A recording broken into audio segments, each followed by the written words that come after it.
In Fortnite Ranked, I landed 40 times in Slappy Shores and here's what happened. I've learned a lot of things about this vast POI located on the eastern side of the map. Slappy Shores offers a lot of different buildings to loot from and the biggest one is the Slap Juice Factory. This place is a high risk, high reward type of area because it's the most contested building and offers a ton of slap barrels inside to heal yourself quickly. For early game, it's also a great option to farm metal fast. If you did drop in Slappy Shores a few times, tap the like button. One intriguing observation is the difficulty to track enemies within the factory. With its 3-story structure, including a rooftop, it can feel deceptively like 4 stories. To maximize efficiency, I recommend landing on the bottom floor, granting quicker access to loot and healing resources compared to landing on the upper levels. In Game 3, I seized a blue drum shotgun, chased down and eliminated an unsuspecting enemy. Opened the door and then boom! I got erased by Surf Witch. If you want to land in the middle of Slappy Shores, it's still quite crowded, but there's a lot of hiding places. Going for the capture point early game is too risky unless you wanna die. You would want to go for it after Slappy is more quiet because you'll be able to spot the remaining chests and enemies. At the capture point, a random challenger emerged. Despite being at a disadvantage on the low ground, I nailed clean shotgun blasts. But 10 minutes later, I succumbed to being outplayed. In Game 7, a quick shotgun blast meets its mark as my opponent's lightning fast speed eluded me.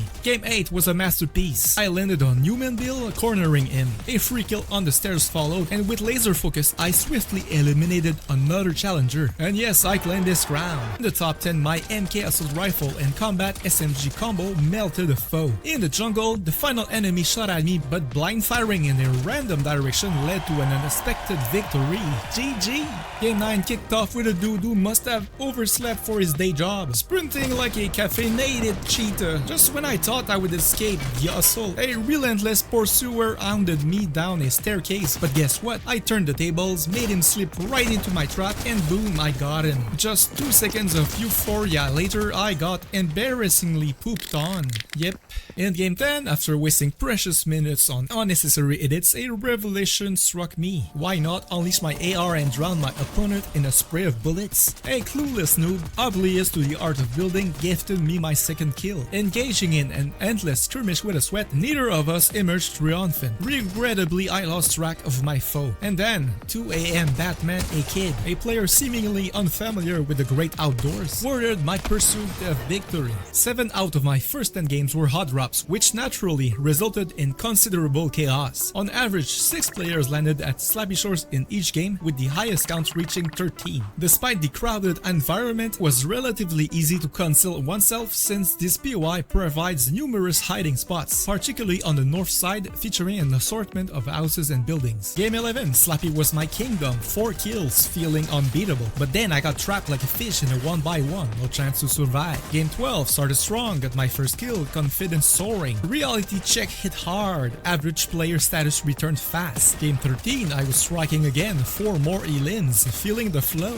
My momentum came to a halt, ambushed by a sweat who got the last laugh. Since the past 3 games have been characterized by intense fights as Slappy, I decided to search for a reliable healing strategy, and I stumbled upon an overpowered tactic. Here's how it works. You land in this specific building, and there's an NPC available for hire. The beauty of this NPC lies in the ability to automatically throw chug splashes at you whenever your shield is not fully replenished. You don't even have to initiate the healing manually, it happens automatically. This approach can provide you with a significant advantage during fights and effortlessly restore your health to 100. However, keep in mind that executing this plan requires some extra gold coins. In Game 15, I just completely disagree with that kill from an aura skill. See, Game 16, I fighted an enemy for a long 10 minutes and out of fatigue, he became victorious. Game 17 was filled with non-stop action. My first kill was against a novice player, and then Laserbeam unexpectedly made an appearance. However, he seemed like he lost interest and departed, but fate had other plans as we crossed paths again on the rooftop. And this time, I emerged victorious. Shortly after, I took down Izuku Midoriya. The same fate befell a soccer skin who foolishly ran into the storm. Quite baffling, I must say. Finally, in the top 5, an unfortunate mishap occurred. I got stuck in a window frame, rendering me helpless and unable to do anything at all. Game 18, I killed a man named but swiftly clapped, demolished in a flash. Victory short-lived, defeat comes crashing with a thunderous crash. Game 19, same scenario repeats, history on a loop. Caught in a vicious cycle, destined for failure, stuck in a never never-ending swoop. Game 20, utter foolishness, landing on a flapjack. My decision was absurd. Opponent armed with an SMG. Swift elimination, my own demise self-inflicted. In these 10 recent games, I adopted a strategy of diversifying my landing spots, resulting in an impressive 16-10 kill-death ratio. The northern houses proved to be fruitful in terms of loot, but gathering materials wasn't as efficient. Additionally, they lacked slurp or slab barrels, which made it challenging to quickly replenish health. Surprisingly, none of these games involved odd drops, making it considerably easier to secure a favorable loadout before entering into combat. Game 23 was a near-perfect display of my skills, except maybe for 1 or 2 missed shots. The second kill was a stroke of luck since I was down to my last few bullets. However, my noisy performance caught the attention of Jelly, who promptly decided to erase me from the game. In Game 24, I found myself struggling to keep up with a swift sliding opponent. My turning speed just couldn't match their agility. Game 25. Did you notice my banana combo, by the way? Pretty cool! I eliminated an enemy who seemed to think that they were at a water park. Unfortunately, I made a crucial mistake and couldn't reset my build. Quite sad, really. Game 26 to 28 were rather unremarkable, so let's shift our focus to the most underrated landing spot in Slappy Shores. Those containers right under the bridge are a hidden gem. Most players tend to overlook them, making it a relatively safe haven. There are plenty of chests to loot, while the real action unfolds above. And don't worry, if you find yourself in a bind, there's ample cover to seek refuge in. Now, let's revisit Game 29, which was truly epic. It all began with a guy who simply threw in the towel. My second kill featured an overly aggressive aura. The third kill, well, let's just say it wasn't the most formidable aura I've ever faced. Kill number 4 was a guy who seemed to be training for the upcoming swimming Olympics. And kill number 5 was a sneaky third party. My apologies to that poor soul. As I made my way towards the next moving circle, the tension reached its peak and my palms were sweating profusely. The pressure became too much to handle and, well, let's just say I met an untimely demise. In Game 30, I unleashed my pistol scorching fury, melting a hapless foe.